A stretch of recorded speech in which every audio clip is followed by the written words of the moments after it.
Welcome back to United Central. നമ്മളിപ്പോൾ യുണൈറ്റഡുമായി ബന്ധപ്പെട്ട് നിൽക്കുന്ന പ്രധാനപ്പെട്ട വാർത്തകളെക്കുറിച്ചൊക്കെയാണ് ഡിസ്കസ് ചെയ്യുന്നത്. അപ്പോൾ first of all, thoughts with everyone affected by the rain എന്ന് പറഞ്ഞുകൊണ്ട് തന്നെ നമുക്ക് ആദ്യത്തെ കാര്യം ഡിസ്കസ് ചെയ്യാം. അപ്പോൾ കഴിഞ്ഞ ദിവസം ഒരു വാർത്ത വന്നിരുന്നു, നമ്മൾ പുതിയ 100K സ്റ്റേഡിയമാണ് പണിയാൻ ഉദ്ദേശിക്കുന്നത്.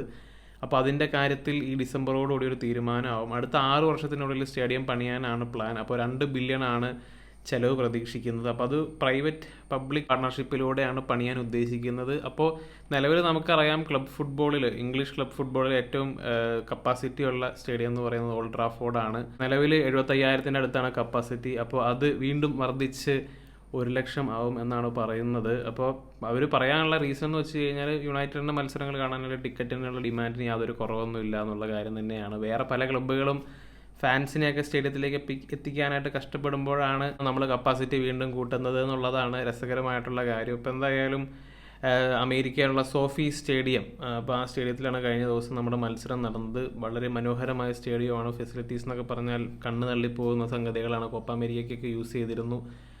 അപ്പോൾ ആ ഒരു മോഡലിൽ പണിയാനൊക്കെയാണ് ഉദ്ദേശിക്കുന്നത് എന്നുള്ള തരത്തിലൊക്കെ റിപ്പോർട്ടുകൾ കണ്ടിരുന്നു. എന്തരാവും എന്തോ പണിത് വന്ന് കഴിയുമ്പോൾ. ഇപ്പോൾ എന്തായാലും നിലവിലെ സ്റ്റേഡിയം പൊളിച്ച് കളയില്ല. അതിൻ്റെ അടുത്ത് തന്നെ ഇഷ്ടംപോലെ ഏരിയ യുണൈറ്റഡിനുണ്ട്. അപ്പോൾ ആ ഏരിയയിലായിരിക്കും പണിയാൻ പോകുന്നത്. അപ്പം നിലവിലെ മത്സരങ്ങളൊക്കെ പണി തീരും വരെ നിലവിൽ ഓൾഡ് ട്രാഫോർഡിൽ തന്നെ നടക്കും എന്നുള്ള കാര്യമൊക്കെയാണ് പറയുന്നത്. അപ്പോൾ പേരൊക്കെ വന്നു കഴിയുമ്പോൾ മിക്കവാറും വേറെ വല്ല പേരൊക്കെ ആയിരിക്കും.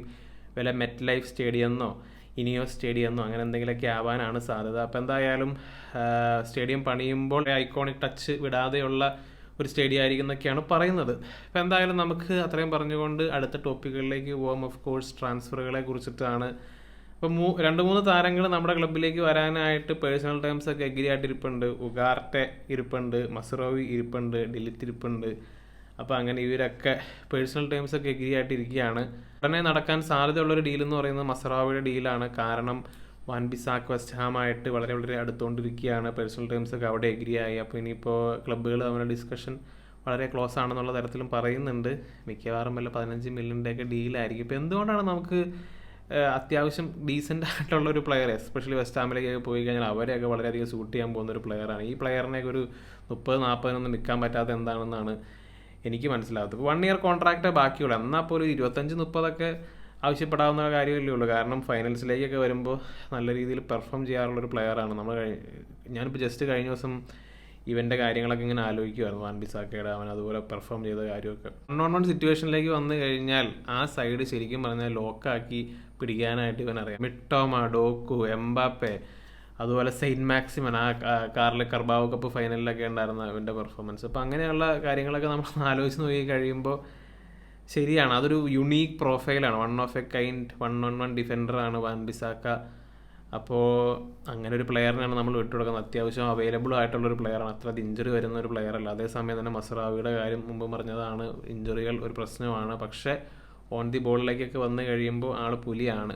ഇപ്പം എന്തായാലും വരുന്നിടത്ത് വെച്ച് തന്നെ കാണാമെന്ന് പറയാനുള്ളൂ. അതുപോലെ ഡിലിറ്റിൻ്റെ കാര്യത്തിലേക്ക് വരുമ്പോഴാണെങ്കിലും ഡിലിറ്റ് മൈൻഡ് യുണൈറ്റഡിലേക്ക് തന്നെ മാത്രം മതി എന്നുള്ള രീതിയിൽ ലോക്കാക്കി വെച്ചേക്കാണ്. വേറെ പ്രൊപ്പോസൽസ് ഒന്നും പുള്ളി കൺസിഡർ ചെയ്യുന്നില്ല. അപ്പോൾ അങ്ങനെയുള്ള രീതിയിലൊക്കെയാണ് പറയുന്നത്. മിക്കവാറും ഡിലിറ്റിന് ടെൻ ഹാഗിൻ്റെ ഭാഗത്തു നിന്നൊരു അഷുറൻസ് കൊടുത്തിട്ടുണ്ടാവും.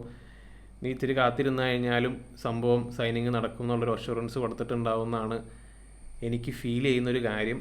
അതുപോലെ തന്നെ ഉഗാർട്ടയുടെ കാര്യത്തിലാണെങ്കിലും പേഴ്സണൽ ടൈംസ് ഈ പറഞ്ഞ പോലെ എഗ്രീഡ് ആയതാണ്. പക്ഷേ അവിടെയും ഉള്ള പ്രശ്നം എന്ന് വെച്ച് കഴിഞ്ഞാൽ ക്ലബ്ബുകൾ തമ്മിലുള്ള വിഷയമാണ്.